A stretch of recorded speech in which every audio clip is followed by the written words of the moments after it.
ఆయన మీరు ఎంతో ఇష్టంగా ఒక శివభక్తుడి కథ రాసుకున్నారు, భక్త కన్నప్ప. సునీల్తో చేయాలనుకున్నారు. అవునవును. సో సంభవం ఏదో కారణాల చేత మీ దగ్గర నుంచి మోహన్ బాబు గారు కొనుక్కున్నారు, మీరు ఇచ్చేశారు. ఈ రోజు అది ఒక పాన్ ఇండియా లెవెల్లో చేస్తున్నారు. మంచు విష్ణు 100 కోట్ల పైనే అంటున్నారు. ఒక ప్రభాస్ చేస్తున్నాడు అని వింటున్నాం, ఒక మోహన్ లాల్ చేయబోతున్నాడు అంటున్నాం, శివరాజ్ కుమార్ చేయబోతున్నాడు. ఇంత పెద్ద ప్రాజెక్టుగా అది రాబోతా ఉంది. సో మీకేమనిపిస్తుంది? అంటే మీరు ఎంతో ఇష్టంగా, అది మీ ప్రాజెక్ట్, మీ కళల ప్రాజెక్ట్ అని చెప్పుకునేవాళ్ళు కదా, అది ఎలా ఎందుకు ఇచ్చారు అసలు మోహన్ బాబు గారికి? ఉంది అది మన వాళ్ళు కావాలని మీరు డైరెక్ట్ చేయాలనుకున్నాను కానీ ఒక దశ తర్వాత దాని ప్లాన్ పెరిగిపోయేటప్పటికి మనంతా మిథునం బ్యాచ్ అంతా చిన్న చిన్న సినిమాలకే మనం తప్ప. సో ఇలా ఆటగది శివతోటి ఎంతో ప్రాచుర్యానికి వచ్చినారు. ఒక రచయితగా కెరీర్ ప్రారంభించిన మీరు శివతోటి నటుడుగా నానాజీ క్యారెక్టర్లో ఇప్పటికీ మీ పేరు కంటే నానాజీ క్యారెక్టరే. అవును, అదే కదా. ఇప్పుడు సాక్షి రంగారావు, వెన్నెలాడే నిర్మల, ఇవన్నీ సినిమాలతో ఇంటి పేరు అయిపోయిన సందర్భాలు. అప్పుడు కొన్నాడు నానాజీ అనగానే మిమ్మల్ని చూస్తే నానాజీ అనేవాడు. అదే. సో మీ ఒక పెద్ద పండిత కుటుంబం, ఆ వారసత్వం ఉంది కదా. ఎవరు? దివాకర్లు వెంకటేశ్వర, మా ప్రపితామహులు ఆయన. అదే. సో అలాంటి కుటుంబానికి పుట్టి ఒక సినిమా రంగంలో ఇలా మేకప్లు వేసుకుంటా ఏం లేదు. మనకి అంత విద్వత్ అవ్వలేదు, చదువు అవ్వలేదు బేసిక్గా. అందువల్ల నేను ఇటు మా వాళ్ళందరూ మంచి చదువుకున్న వాళ్ళు, నాకు ఒక్కడికి అవ్వలేదు. అందువల్ల నాటకాల వైపు మా గురువు గారు, లేకపోతే అంతా చల్లరి చిల్లరి తిరుగుడే. మా రాళ్లపల్లి గారికి లేకపోయి ఉంటే నా రంగం ఏమయ్యేదో నాకు తెలియదు. అంటే రాళ్లపల్లి గారు మిమ్మల్ని కుదురుగా, అంటే నాకు నాటకాలండి. ఇప్పుడు మనం ఏ రంగంలో, ఇప్పుడు మనకి చదువు రాదు, స్పోర్ట్స్ లేదు, ఈ గుండాలు వాళ్ళతో స్నేహం, హైదరాబాద్ కాదు ఇక్కడే చిలకలగూడ రైల్వే క్వార్టర్స్ పక్కన అమాల్ బస్తీ అని ఉండేది. ఇక అన్ని దుర్వ్యసనాలు, సిగరెట్. అప్పుడు నాన్నగారు ఏం చేసేవారు? రైల్వే క్వార్టర్, రైల్వే ఎంప్లాయ్ కదా. అదే రైల్వే క్వార్టర్స్ లో మీరు ఆ వెనకాల ఇదంతా. అంటే మనం ఎలా మారుతాం అనేది మన పుట్టుక కాదు, దానికి కారణం మన వాతావరణం. నువ్వు ఎక్కడ పెరిగావు అనే దాన్ని బట్టి నీ సెన్స్. సో అక్కడంతా మెల్లిగా నెగిటివ్ అంతా అయిపోయి అదే బాగుందేమో. ఆ స్థాయి నుంచి దెబ్బకున్న ఒక వెలుగులాగా, టార్చ్ లాగా. బాగా ఫేమ్ ఉండేదా? లేదు కాదు దుర్మార్గం. అదే గుండాలతో తిరగడం. ఇంకా అసిస్టెంట్ పొజిషన్ లో ఉన్నాం మనం, అప్రెంటిస్లే. ఓకే. అందువల్లే ఒక్కసారి ఫేమ్ రాలా. ఇంకా ఫేమ్ వస్తే అటు నుంచి అటే, ఫేమ్ అంటే జైలుకి వెళ్ళడమే. అంటే అప్రెంటిస్ ఎప్పుడైనా ఒకటే, నెగిటివ్నెస్ ఈజీగా ఆకర్షిస్తుంది, తేలిక. చాలా ఏం లేదు. ఎలా ఎలా ఎలా ఎలా ఆకర్షించబడతారు చెప్తే, మేమందరం ఫ్రెండ్స్, నేను చదువుకుంటున్నాం అనుకో, ఎవడో ఇలా వచ్చి పాన్ షాప్ దగ్గర అన్నాక పాందే అనగానే వాడు అన్నాక పాన్ అంటే వాడు ఏ అన్నా ఈ 1,00,000 మంది అన్నాలు ఉంటారు. 1980లోనా? 70s అనగా కట్టేసి ఇచ్చేస్తే నేను సిగరెట్దే అనేవాడు. వీడికి వాడు ఇచ్చేవాడు, డబ్బులు లేవు, ఫ్రీ. ఇది బాగుంటది కదా. అది ఎట్లుంటుంది ఇది? వాడు ఇలా వచ్చి అన్నాగా పాందే నేను సిగరెట్ది అంటే ఏం మాట్లాడి కిక్కురు మనకుండా ఇచ్చేసి సార్ నమస్కారం పెట్టి వెళ్ళిపోతుంటే, మాకు ఇదేమో మనమేమో డబ్బులు కావాలంటే మనం పెట్టాలి, వాడు ఉండవే అంటాడు. ఇదేమో గౌరవం. సో అది గౌరవానికి చిహ్నమేమో. వాళ్ళు మనకి హీరోలు అప్పుడు, అంతేగా. ఇప్పటికి వాళ్ళే హీరోలు. తమ్ముడు మంచివాడు పోలేదు, కిరాతకుడు, దుర్మార్గుడు, నీచుడు, ఇదే కదా నెగిటివ్ ఎలిమెంట్. సరే అల్టిమేట్గా ఏ సినిమాలో అయినా కిరాతకుడు ఉత్తముడుగా మారుతున్నాను, అది వేరే విషయం. ఈ ఎలిమెంట్స్ని ఇవి ప్రొవోక్ చేసాయి. సో ఇలాంటి దశలో ఎట్లు ఫ్లక్చుయేషన్ ఏజ్ కదా, 20 అంటే 20 మంచి టీనేజ్. అంటే టీనేజ్ కొంచెం ఎట్లా వెళ్దామని తెలియదు. అప్పుడు నాకు లక్కీగా ఈయన పరిచయం అవడం.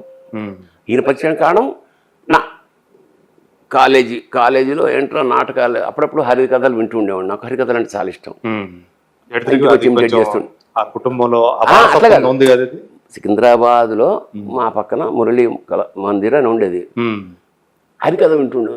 అసలు ఏమిటి ఆశ్చర్యపోతుండేవంటే ఒక్కడే మొత్తం రామాయణం మొత్తం భారతంలో అన్ని పాత్రలు ఈయన వేసేసి చేసేస్తున్నాడు ఎట్లా అని ఆశ్చర్యం. ఎట్లా సాధ్యం? అది వచ్చి నేను ఇమిటేట్ చేస్తూ చిడతలు పెట్టుకుని నువ్వు బొట్టు పెట్టుకుని పంచ కట్టుకుని. సో అది ఆకర్షించడం అనేది మీకు ఒక ప్లస్ పాయింట్ అయింది అక్కడ. అది అంతేగా. అది ఇప్పటికీ నేను చాలా గౌరవిస్తాను. అట్లా one of the greatest art form, the only greatest form నాకు హరికథ. ఎందుకంటే ఒక్క వ్యక్తి 2.5 గంటలు, ఇప్పుడు ఒక సినిమా 2.5 గంటలు చేసి ఆడించడం, ప్రేక్షకుడిని కదలకుండా కూర్చోబెట్టడం ఎంత కష్టం. అవును, ఇన్ని కోట్లు పెడితే ఎన్నో పాత్రలు ఉంటాయి. అక్కడేముంది, ఓ దండ, ఓ చిడతలు, ఓ మృదంగం, వైలిన్, అంతే. 2 hours, 2.5 hours, 14 రోజులు వారోత్సవాలు, నవరాత్రి 9 రోజులు చెప్పేవారు కదా. ఒకటే కదా భారతం. అతనే పాత్రలు అభినయిస్తూ అన్ని పాత్రల్ని ఒక్కడే. అతనే కృష్ణుడు, అతనే అర్జునుడు, అతనే గుర్రం. అవును, సకిలింపులు కూడా అతనే చేస్తాడు, సకిలిస్తాడు. ఇట్లా ఏమిటి ఇది, ఈ మాయ ఏమిటి అసలు.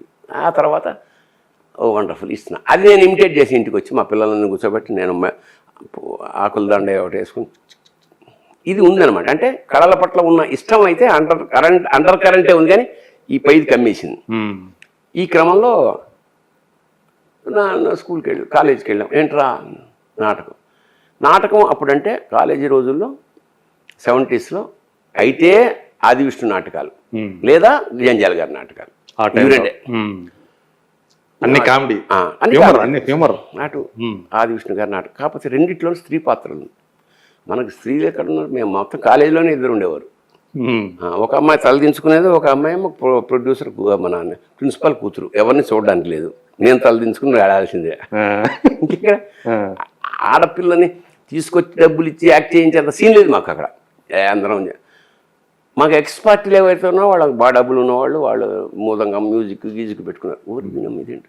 అప్పుడే మా నాన్నగారు రిటైర్ అయ్యి మేము రైల్వే క్వార్టర్స్ నుంచి అద్దె ఇంట్లోకి ప్రవేశించాం.